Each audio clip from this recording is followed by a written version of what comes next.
Hello dear listeners and welcome back to our YouTube channel, Reddit Audio Tales. Today we're bringing you the story of a husband who planned to celebrate his 30th wedding anniversary, only to have the true face of his wife revealed on this special day. This story is told from the husband's perspective, so sit back, relax and let's dive in.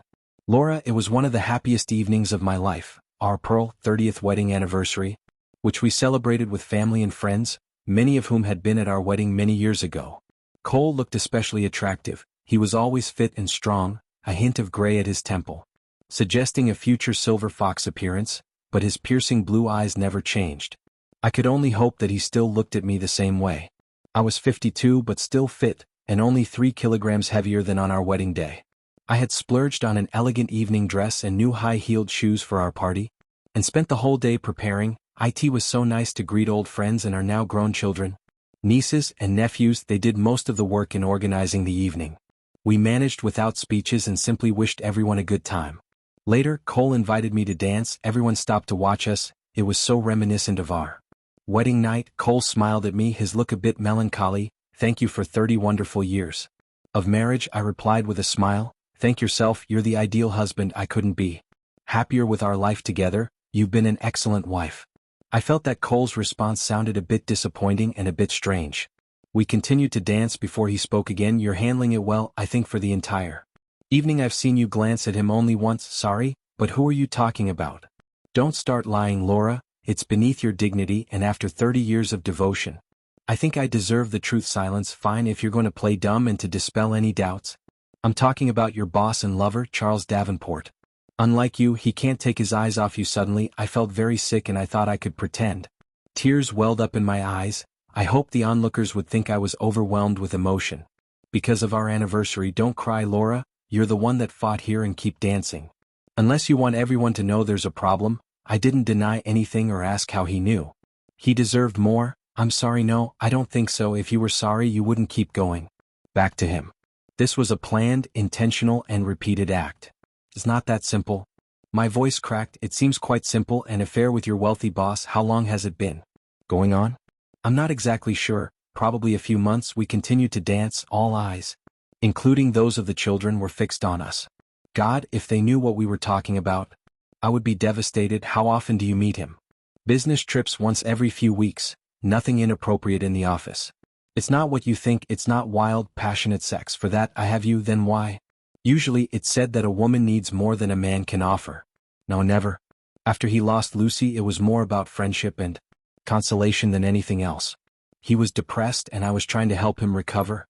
Cole laughed. How noble. I suppose spreading your legs was very timely for him. It wasn't so vulgar. It was about love and care. So, love? You mean you love him, Laura? I have feelings for him, but not like I do for you. Everything is so tangled now. It shouldn't be tangled. If you love someone strongly enough and you seem to love me enough to hurt me.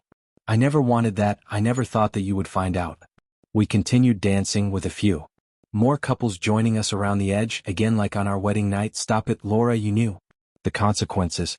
It's a betrayal of us, regardless of whether I know about it or not. Isn't this the moment when you swear eternal love to me, say that all this was a terrible mistake, and that you'll never see him again? I'm not sure what he will do if I leave him. He really had depression before, just unhappy or clinically depressed. Don't be so cruel. He was suffering. I thought he might reach the point where he would end it all. The song ended. Well, let's go and talk to the man in question. Oh my God, you're not going to make a scene here, are you? Depends on what this jerk has to say. When we approached, Colt disdainfully looked at Charles's extended hand and left it hanging.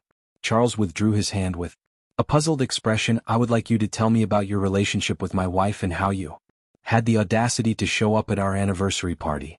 Charles began to stammer in response. I don't understand what you're talking about. I interrupted him. He knows, Charles, and there's no point in denying it. Charles nodded, quickly regaining his composure. The truth is, I love Laura. I'm sorry it hurts you, but I can't regret my feelings for her. She saved me, and if it weren't for her kindness, I'm not sure I would still be here. I didn't mean to be sneaky with the party. I just thought it would be strange if I didn't show up, since everyone else from work is here. Seriously? Using your deceased wife as a pretext to seduce a married woman, that's pretty low. Even for you. Get lost. I didn't do that. We just grew closer through grief. I was completely distraught.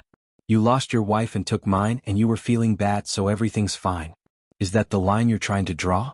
I interrupted. He didn't take me. I'm still here and still your wife. We can fix that, my dear, Cole growled, but I'm sure you'll just land on your feet or on your back. Your lover, now that he's recuperated, can offer you all the money and trappings. I looked around, worried that people were starting to pay attention to us. You'd better leave now before I lose my temper, you little piece of crap. Cole turned to me as Charles quickly walked away. Keep your playful face on for another 30 minutes, then we'll leave. It shouldn't be hard for you, you're used to lying. I'd prefer the kids not to know about this damned farce. After all the effort they put in for us today, I nodded, suppressing sobs as my heart was tearing apart because of him. Today's wedding celebration seems like a fitting end, don't you think? I regained my composure and felt some anger. Don't be ridiculous, we're not breaking up over this. We can fix it. With these words, I quickly walked away, trying to reach the bathroom before I broke down. I wasn't looking for an affair after all. I was happy in my marriage with a wonderful GUY.my boss. Charles always flirted, and I liked it, although it never went beyond that. Everything changed when his wife Lucy died. He was so grief-stricken that it was visible how life was literally draining out of him. A sociable extrovert who had an endless stream of jokes and could make people feel good. I tried to cheer him up, we all did, and as a result we spent several lunches together. It was during business trips that we grew closer. I knew it was helping him cope with his grief, and it felt so natural to spend time together. Sex was secondary. I thought about telling Cole, but he would never have accepted it. Women who do such things must be so naive. It's potentially worse than the affair itself, as it affects a man's pride and ego, and this cannot be taken lightly or ignored. The truth was, I thought I could get away with it without hurting him, as he would never know. As soon as Charles recovered, he swept me off my feet. He was so grateful. It seemed in his eyes I could do no wrong and was a savior. I told myself we needed to stop, that the crisis was averted, but no sooner had I convinced myself. He made me laugh and feel so good again. Charles was more refined than Cole. He had a subtle charm and competence that I liked. He was decisive, and in many ways the complete opposite of my calm and rational husband. My worst-case scenario was Cole finding out about it. I had thought it all through and prepared excuses, feeling very ashamed for causing him pain. And by the way, that was absolutely true. That I loved him more than anything in the world. Now I was less sure of that, as I had developed serious feelings for Charles. The truth was, I was no longer sure about anything, and if pushed, I would say I was in love with both men. I was absolutely certain that Cole would forgive me. He was so in love and devoted to me that I just couldn't imagine us apart, no matter what I had done. How the hell did he find out, since we had been so careful? On our anniversary, he outright asked me about it. I hesitated, and then couldn't look him in the eye. I knew it was pointless to deny and get angry about the accusations. The next day I sat with Cole, who looked devastated as he turned to me. You don't seem too stressed about this. Maybe you don't care. That's not true. I love you. I care so much about you and about him. Don't forget, he matters to you too. You can't even give up that bastard for me. I tried once more to explain about Charles's depression, our friendship, and the growing feelings. Then Cole surprised me by asking about the purpose of my upcoming business trip. My answer sounded weak even to myself. Nothing that couldn't have been achieved with a simple phone call. So it seems all this is very carefully planned, and the business trip is just another trick to cover up your ongoing affair. I tried to explain that it really wasn't an affair. Okay. Then, to cover up that you're sleeping with another man. Oh, I walked right into that. I needed to try to steer the conversation to make Cole understand that not everything was so bad. That this was just a tiny part of our life. Before you found out, how would you have described our marriage? Happy, successful, the perfect marriage that everyone thinks we have. That's wonderful. I feel exactly the same way. I have my reasons, but I know I am doing wrong. Despite this, I've always tried to be the best wife for you, and we have a perfect life together, yes. Except for the fact that you're sleeping with another guy and building this perfect marriage on the facade of infidelity and lies that shouldn't affect our happiness. We are fine, especially lately. I feel that in some way I become better, more attentive to others. Yeah, you seem very pleased with yourself. I grimaced. Damn it, Cole, these smart comments don't help. How did you even find out? So, we're teetering on the brink of divorce, and all you're concerned about is how I found out. Is it just so you can cover your tracks better next time? You apologize, but you didn't say you'd stop seeing him. It's not that simple. I'm not sure he'll be okay without me. I think he'll fall into another depression. Well, I guess that tells me where I stand. Your priority is his well-being. What if I fall into depression because my wife is cheating? Or will that bring you back to me? I had never seen my kind and gentle husband so angry, and certainly never towards me, and it was scary and sad to see him like this. I want you to leave. This is my home too. Leave now. Just go to hell, Laura, before I do something I'll regret. I decided to go to my best friend's house. Then it hit me. Wendy, my closest friend, was the only one I had confided in. Most likely that's how Cole found out.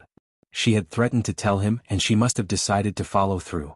By the time I got there, I could barely contain myself. I confronted Wendy, saying, Cole threw me out, and the only way he could have found out is if you told him. I didn't say a word.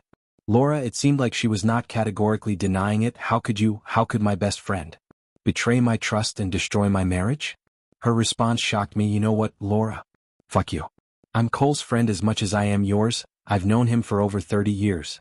I told you that all this was madness and he didn't deserve any of it, but you never listened to me, and I didn't tell him a word. I've been avoiding him for the last 3 months to keep your dirty little secret. It's pathetic to act like a lovesick teenager. The only person I betrayed is him. Now get out of my house. Crap, getting thrown out was becoming a habit. Where the hell could I go? To Mom's? It's like the Spanish Inquisition. To Charles? That would definitely be the end of my marriage. In the end, I had to go to my mom's and make up a story about a minor argument to deflect most of her questions. Wendy, I realized that I needed to do something important, really important, even if it meant paying a price. 20 minutes later, I was knocking on Cole and Laura's door. Cole opened it, looking terrible. Please tell me you're not here to justify her. No, I'm here to admit my fault and apologize. Cole looked puzzled. Then you'd better come in. I laid it all out. I'm sorry, Cole. I knew she was seeing him. I begged her to come to her senses and make her understand what she was risking. I'm really sorry I didn't say anything. She's my oldest friend, but you're my friend too, and I should have said something. Cole seemed to be deep in thought. The silence lingered, and finally he spoke. I understand she put you in a difficult position. Damned if you do, and damned if you don't. I smiled. Typical Cole, calm, rational, kind. What do you think? Why did she do it, Wendy? I think she believed she was saving him. At first it was friendship, but then it turned into something more. Are you sure that kicking her out is a good move? Won't that give him more opportunities? Cole nodded. Talking didn't work. She got lost in some romantic Males and Boone love story. I agree with you. She sees herself as the heroine who saved a good man. That's why I thought if I kicked her out, she might at least come to realize it a bit.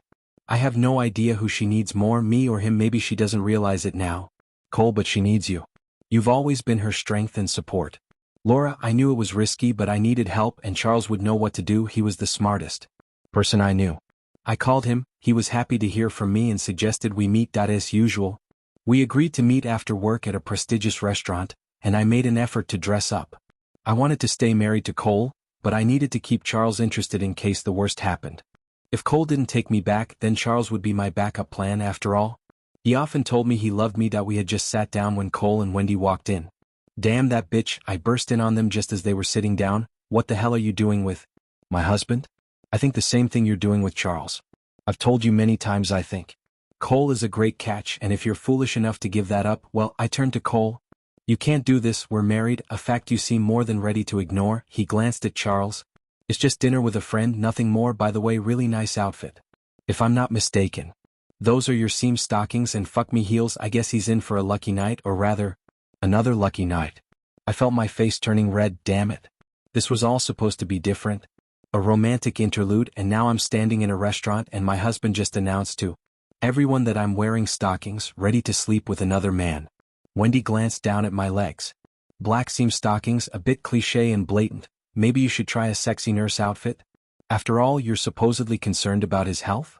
Wendy turned to Cole and smiled. Personally, I find nudity much more sophisticated. I saw Cole raise an eyebrow at her. Jesus, she was flirting with him right in front of me. That crap told you everything just to break us up. She didn't do anything like that. In fact, she was trying to be your friend at my expense. I hadn't seen her until you accused her the other day, after which she came and apologized. She explained that you were her longtime friend and that she repeatedly tried to convince you to come to your senses. I must say her apologies were more convincing than yours. I didn't know what to say. It was just so disappointing. Going back to your boyfriend, Laura?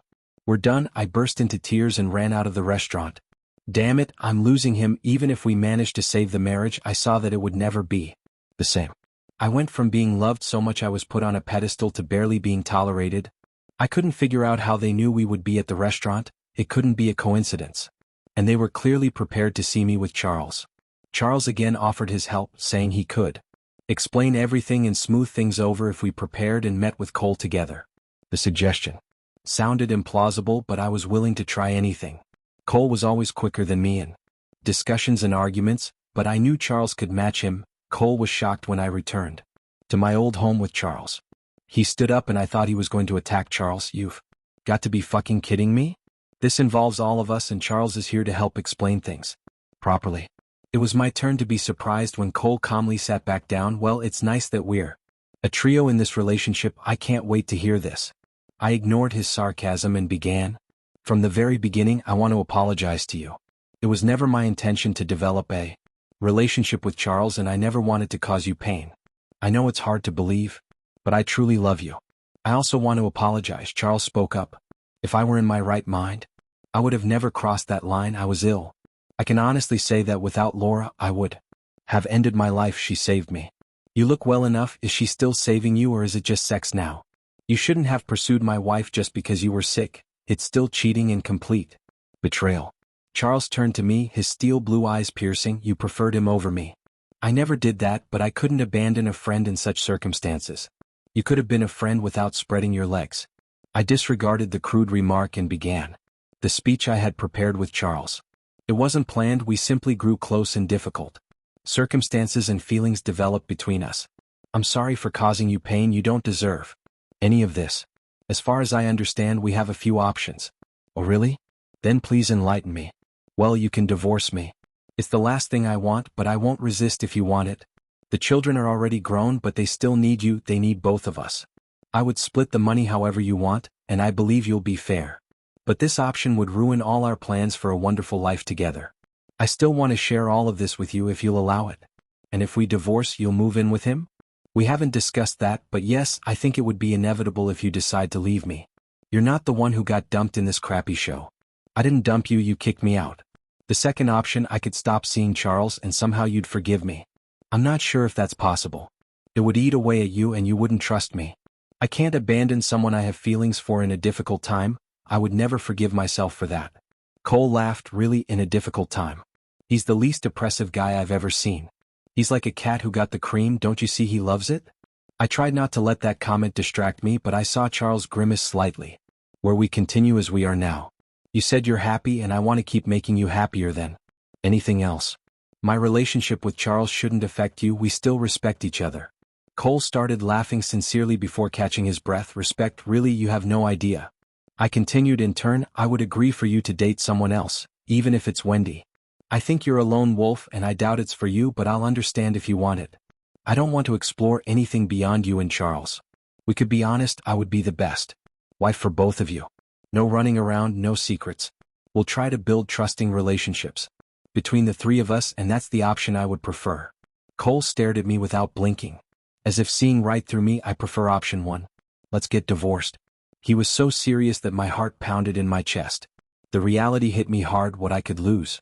I agreed to this ultimatum, assuming I had a ready backup plan in Charles, and ultimately, he might turn out to be the better option if I had already ruined things with Cole.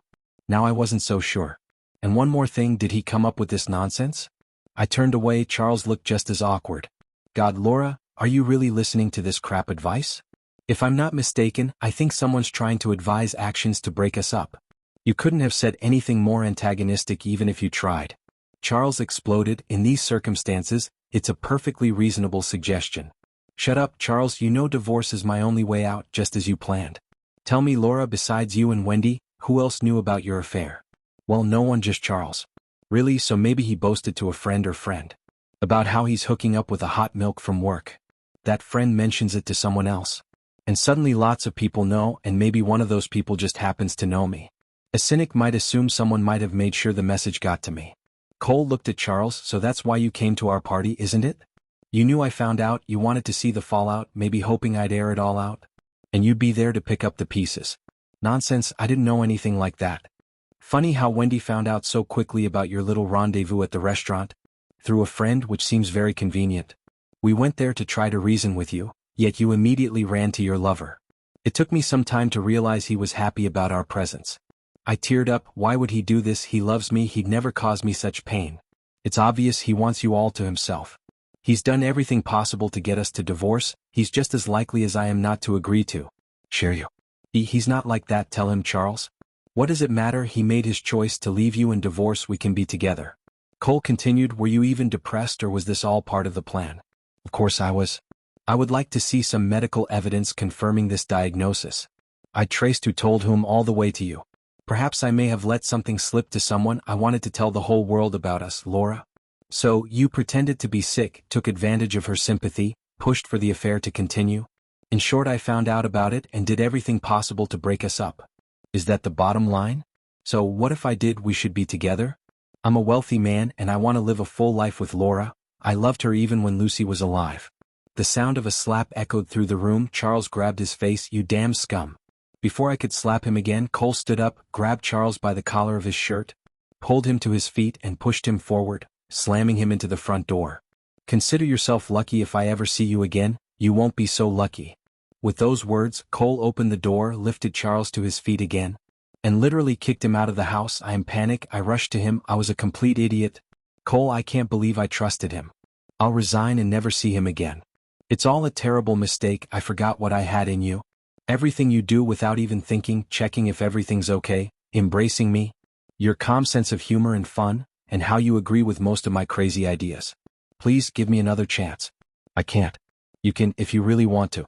Is it because of Wendy? No, we just went there to try to bring some sense to you, just like kicking you out of the house. So you'd understand this isn't a romantic tale. We're just friends, she and I, with something in common. You betrayed both of us. It worked. I felt so jealous when I saw both of you. It felt like my world was crumbling. After that, I didn't think you'd take me back, and as a backup, I stayed with Charles. I never wanted to hurt you. Want it or not, but this is what you did. You rejected me, made a fool out of me, and ruined our life together. I'm the only fool here, Cole. Please give me another chance. We've had 30 wonderful years together. The lack of anger surprised me. It's too late, Laura. You wanted someone else. I wasn't enough for you. That's not true. I was just trying to help a friend. Stop it. You must know you're lying to yourself to ease your conscience. You enjoyed what he offered. Our life together wasn't enough. It'll be hard for you to come to terms with this, but it's very simple. You're a lying deceiver. Nothing more. I think it's time for you to leave. Please don't make me leave. You'll leave or I'll leave. In the circumstances, it should be you, don't you think so? 6 months later, we divorced fairly easily without any fuss except in my life. We did everything online, no lawyers, consultants, or courts. I moved out, went back to my mom's, and took a step back in time. It brought back all the memories of how I lived there and how eagerly I met Cole. Memories pierced me of the wedding morning and how I prepared at my mom's for the best day of my life. In the end, I had to admit to friends and children, they began to hint that it must have been Cole's fault after all. He was an attractive guy and probably got carried away. Neither my parents nor the children could believe it at first, and only when I completely broke down did they realize the full truth of my betrayal. They didn't disown me, but the relationships were never the same. Charles repeatedly tried to contact me. I never replied. He was an absolute snake. It turned out that the one who claimed to love me was the one who betrayed me, and it cost me everything I cherished. As we conclude our journey into the world of human relationships, please remember to subscribe, like, and share our content.